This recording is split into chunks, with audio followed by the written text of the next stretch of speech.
Hai, hello, salam sejahtera Malaysia. Selamat datang ke channel Fels Lifestyle. Terima kasih kerana terus setia dan bersama di dalam channel ini. Oke, baik saudara-saudara, tanpa membuang masa. Cerita tentang Tita Edendum yang masih panas. Cerita tentang kemenangan rayuan Najib 21 baru-baru ini pada 6 Januari yang masih berpanjangan di kalangan kepimpinan politik dan juga rakyat Malaysia. Ada yang kata Tita Edendum disembunyikan, ada yang dakwa tidak wujud dan macam-macam lah. Tapi pada akhirnya ini satu kenyataan yang patut didengari oleh seluruh kepimpinan politik. Sorok Tita Edendum Zaliha digesa seret penuduh ke mahkamah. Ahli Parlimen Kepong Lim Lip Eng menggesa Menteri Wilayah Persekutuan Dr. Zaliha Mustafa mengambil tindakan undang-undang terhadap pihak yang menuduhnya menyembunyikan Tita Edendum berkait Najib Razak menjalani pemenjaraan di rumah. Berkaitan dengan ini, saya melihat dalam artikel yang lain, Khairi Jamaluddin dalam satu kenyataan, Menteri UMNO sorok Tita Edendum Najib.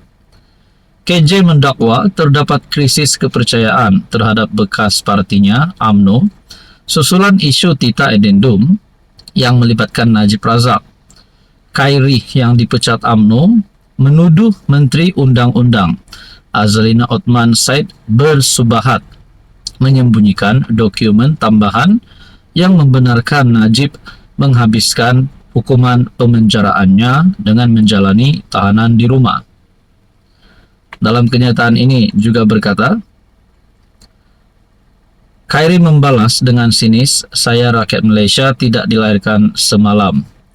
Dalam kenyataan ini, Khairi juga mendakwa mustahil kabinet tidak mengetahui perkara ini. Mendesak Menteri Wilayah Persekutuan Dr. Zaliha Mustafa memberi penjelasan. Jadi saudara-saudara, dengan kenyataan KJ ini, adakah KJ menuduh bahawa kepimpinan UMNO, Menteri UMNO yang menyuruh Tita Edendum Najib ini akan dikenakan tindakan undang-undang sesuai dengan kenyataan berita sebentar tadi, yaitu Zaliha digesa seret penuduh ke mahkamah. Adakah Khairi Jamaluddin ataupun mana-mana kepimpinan di dalam pembangkang yang berkata kerajaan menyembunyikan Tita Edendum, Anwar menyembunyikan Tita Edendum? Adakah kenyataan-kenyataan daripada kepimpinan politik ini mereka ini akan disaman oleh kerajaan ataupun tindakan yang lanjut?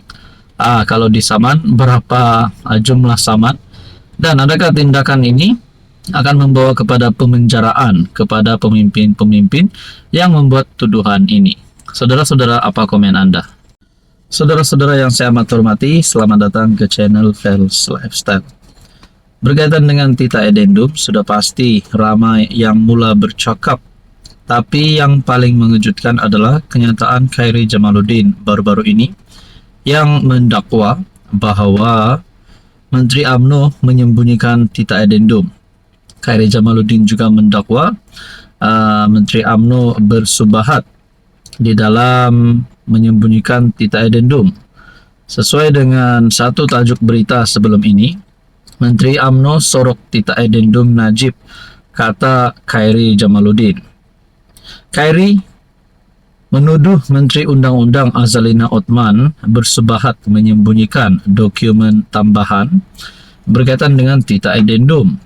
Jadi pada akhirnya, saudara-saudara yang saya amat hormati, KJ burukan menteri, 2 laporan polis dibuat. Adakah dengan ini Khairi Jamaluddin berisiko untuk ditangkap, disaman? Itu persoalan yang pertama. Dan setelah kenyataan KJ sedemikian, masih adakah parti yang mahu menerima KJ selepas ini? Sekiranya Khairi Jamaluddin ingin menyertai mana-mana parti, tak kisahlah daripada pembangkang ataupun daripada blok kerajaan. 2 laporan polis telah dibuat terhadap bekas ahli Parlimen Rembau, Khairi Jamaluddin, atas kenyataannya berhubung isu dokumen mengenai satu perintah yang membolehkan bekas Perdana Menteri Najib Razak menjalani baki hukuman penjara secara tahanan di rumah. Laporan berkenaan dibuat oleh Datuk Surayah Yaakob, Setiausaha Politik kepada Menteri di Jabatan Perdana Menteri, Undang-Undang dan Reformasi Institusi, Datuk Seri Azalina Othman Said, dan Nur Azrina Surip, Setiausaha Politik kepada Menteri di Jabatan Perdana Menteri, Wilayah Persekutuan, Dr. Zaliha Mustafa. Laporan dibuat secara berasingan masing-masing di Putrajaya dan Sentul di Kuala Lumpur. Hai hello, salam sejahtera Malaysia. Selamat datang ke channel Fels Lifestyle. Terima kasih kerana terus setia dan bersama di dalam channel ini. Dan kepada yang baru di dalam channel ini, selamat bergabung. Hari ini cerita tidak lain dan tidak bukan adalah berkaitan dengan kewujudan titah edendum untuk tahanan rumah Najib Razak, menjalani baki hukuman penjara Najib Razak sebagai tahanan rumah. Nah, berkaitan dengan ini banyaklah cerita yang dibuat. Ada yang kata KJ berkata sebelum ini dalam kenyataan Menteri UMNO bersebahat untuk menyembunyikan titah edendum. Ada yang kata kerajaan dan Anwar menyembunyikan titah edendum. Nah, berkaitan dengan ini, kerajaan dalam kenyataan melalui Fahmi Fadzil berkata kerajaan tidak menyembunyikan titah edendum. Nah, berkaitan dengan ini satu lagi maklumat yang saya lihat melalui Malaysia Kini. Urus setia lembaga pengampunan tak terima sebarang edendum. Adakah dengan ini kemenangan rayuan Najib 21 baru-baru ini setelah ada perhimpunan Solidariti untuk Najib Razak, adakah keputusan itu sia-sia kerana urus setia lembaga pengampunan tak terima sebarang edendum? Adakah titah edendum itu sebenarnya tidak wujud? Itu menjadi persoalan dan pertanyaan ramai orang. Bahagian hal ehwal Undang-Undang Jabatan Perdana Menteri sebagai urus setia kepada lembaga pengampunan mengesahkan bahawa ia tidak menerima sebarang dokumen tambahan atau edendum daripada pihak Istana Negara. Menurut kenyataan BHE UU JPM, tiada dokumen tambahan yang berada dalam fail atau rekod rasmi mereka. BHE UU JPM juga tidak menerima sebarang pemakluman atau arahan rasmi daripada pihak Istana Negara berhubung perkara ini.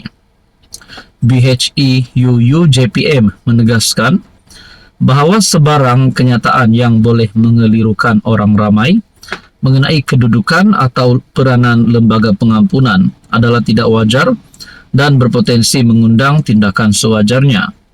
Langkah ini penting bagi memastikan integriti lembaga pengampunan terpelihara serta maklumat yang tepat dapat disampaikan kepada masyarakat, katanya. BHE UU juga memaklumkan bahawa Mesyuarat Lembaga Pengampunan Wilayah-Wilayah Persekutuan KL, Labuan dan Putrajaya kali ke-61 yang telah diadakan pada 29 Januari tahun lalu, ia dipengerusikan oleh Yang di-Pertuan Agong ke-16 Al-Sultan Abdullah Riayatuddin Al-Mustafa Bilasha. Mesyuarat tersebut telah mempertimbangkan permohonan pengampunan yang dikemukakan oleh bekas PM Najib Razak. Jadi saudara-saudara, berkaitan dengan ini, apakah yang akan berlaku seterusnya? Kita nantikan saja.